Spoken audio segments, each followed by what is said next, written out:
I kind of love it when holidays overlap in funny ways. We end up in this place where we're sort of forced to notice which holiday we are more anchored to, and sometimes it means we have to sit with some uncomfortable or awkward feelings about the confluence of events. And interestingly, especially for Unitarian Universalists, it's an opportunity to truly live into our shared value of pluralism. Like many values, I think pluralism is easy to consider as a concept, but is frequently uncomfortable when it finally shows up in all of its messy and tangled glory, like when Earth Day weekend is also Easter weekend and there is a pagan in the pulpit of your congregation. In the United States, our larger culture teaches that there is one right and correct and true way to do pretty much everything. We live in a cultural binary system of right and wrong and dark and light and winning and losing and positive and negative, and pluralism forces us to confront that binary approach with something different. That more than one thing can be true at the same time, and by allowing space for that reality, we must also create space for the truth that not everything is for us, and that is okay. In addition to being a commissioned lay minister for the Unitarian Universalist congregation of Frederick, I am and have been full-time pagan clergy for many years now. This means that the bulk of my days and work are spent on supporting the pagan community. I write, teach, lead ceremonies, organize events, offer pastoral counseling, all of the things we normally associate with ministry. And when I talk to Unitarian Universalist congregations, what I try to do is share some of the good ideas and useful wisdom from our earth-centered traditions that can apply to everyone.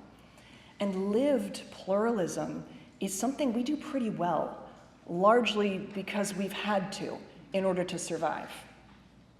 This confluence of Easter and Earth Day presents a unique opportunity to explore interdependence, the idea of spiritual polyculture, and what that means for a tradition that seeks to fully embrace pluralism. It's useful to understand that the pagan religions are wildly theologically diverse, and the practices match that diversity. The truth is that if we weren't all minority religions that really need the strength found in numbers, many of our traditions would probably not be in contact with each other. The scale of difference I'm talking about here is analogous to using the word Christian to describe Christianity and all of its various permutations, but to also lump Hinduism, Buddhism, Judaism, Islam, and atheism all under that same word.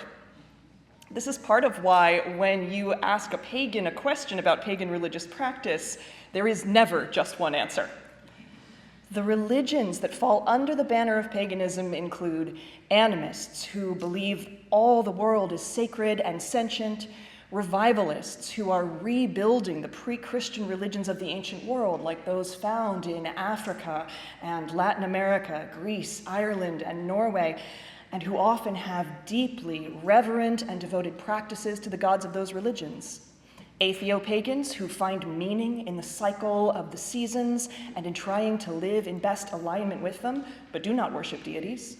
Goddess worshippers who have fully rejected the idea of patriarchy in every form, including religious ones, and so much more. I could give an entire sermon just on trying to offer an overview of the different religions we use the word pagan to classify. So if that's the case, how do we do this? When your religious community includes beliefs and practices you do not share, how do you grow connections and find meaning from being in spaces that are not for you or for your practice? Many years ago, one of the wonderful teachers I've had along my faith journey introduced the concept of spiritual ambassadorship to me. She proposed regarding the pagan diaspora as a vast parliament of nations, wherein the goal is cooperation and appreciation across cultural divides. And it's probably one of the single most useful perspectives I have come across. An ambassador is not just a good representative of their culture. They are a living bridge to others. Ambassadors, when the political process is done correctly, are selected because they have qualities that will allow them to thrive and build relationships outside their parent culture. As religious ambassadors, we should be seeking to do the same, to understand the cultures outside our own and find ways to connect to them. In pagan spaces, I am an ambassador for my specific faith path of heathenry, a religion based on the pre-Christian practices, mythology, and folklore of ancient Scandinavia. And as an ambassador of that faith, I seek out opportunities to learn about and find appreciation of traditions that are not mine. By seeing and honoring the beauty and potency of other paths, I open the door to deeper relationships with the adherents of those paths. And many times, I find that the illumination of other traditions enhances the illumination I find in my own faith. And with every opportunity to be in spaces that are not for me, I become more comfortable, more able to find the beauty in those spaces. One of the organizations I serve is the Sacred Space Foundation. As a board member of the foundation, I help organize and run a large esoteric conference, the Sacred Space Conference, in the DC area every year. The most recent conference drew a little over 500 people.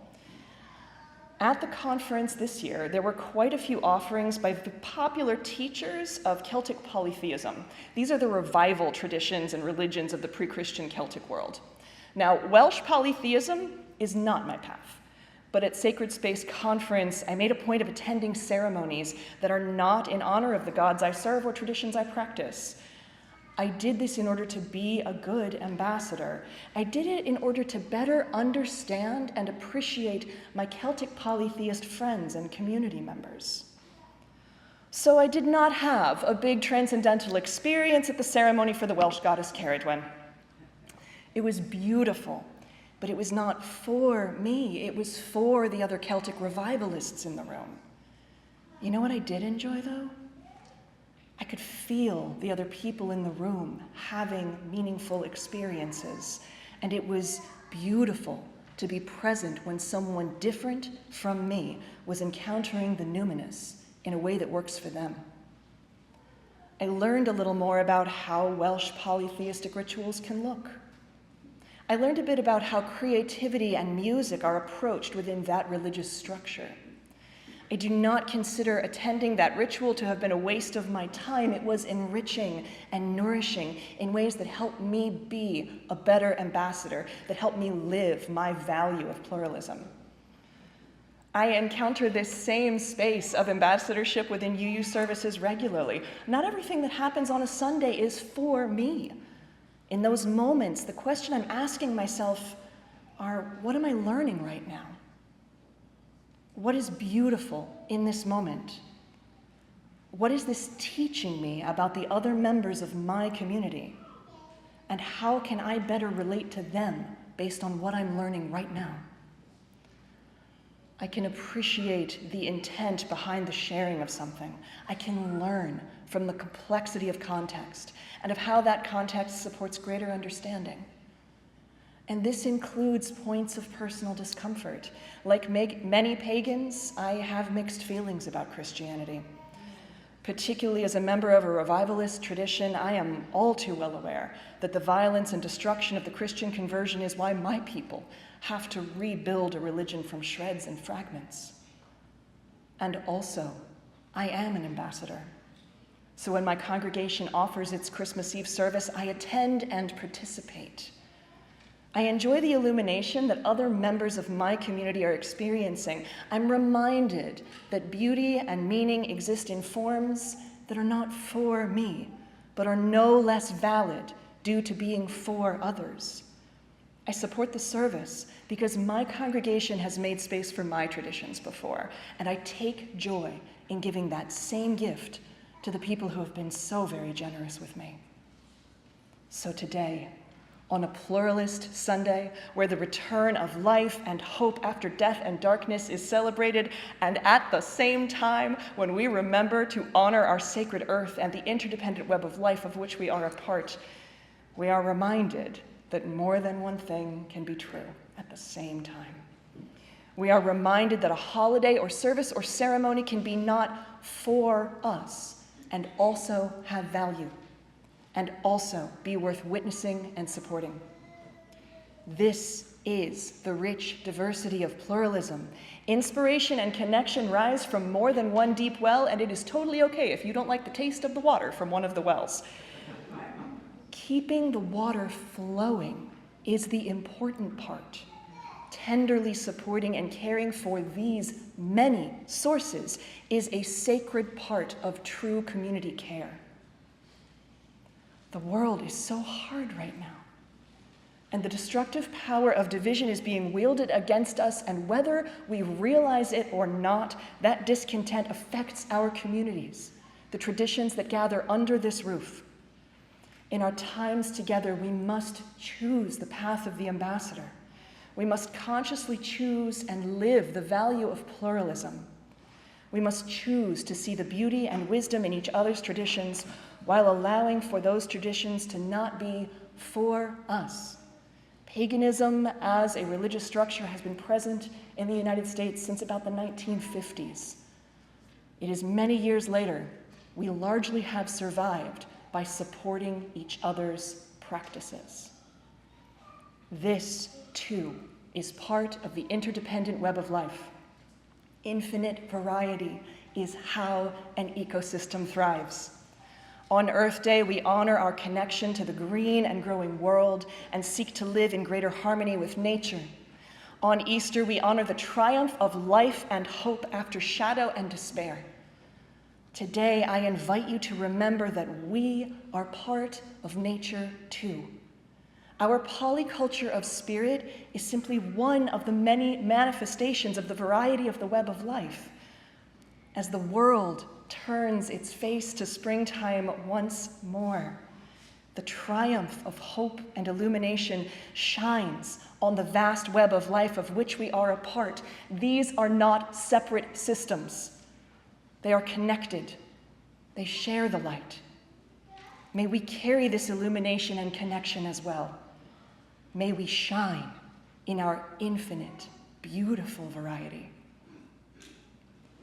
And so we say, Amen, Ashe, and blessed be.